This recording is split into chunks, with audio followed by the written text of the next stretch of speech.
Ini dah ada pool, lepas tu ada 2 unit depan. Lepas tu ada mini water park juga untuk anak-anak mandi dekat sini. Tapi yang ni untuk mereka yang duduk dekat luar tau.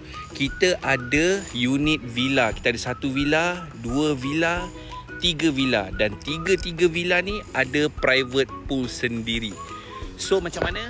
Korang kena datang ke Nusantara Village. Nanti korang boleh tengok apa yang kita sedang buat kat sini. Dan pool kita ni luar biasa tau. Pool dia adalah pool salt water system. Air dia masin, bagus untuk kulit dan rambut.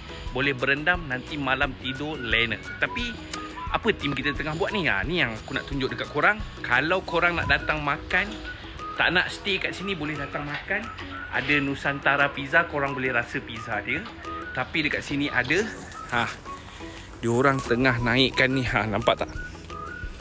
Tengah naikkan dom dekat sini. So dekat depan ni kita sedang naikkan dom. So ni antaranya. Nanti kita tengok bila siap. Siapa nak tengok bila dia siap jadi macam mana? Korang komen nak tengok bro.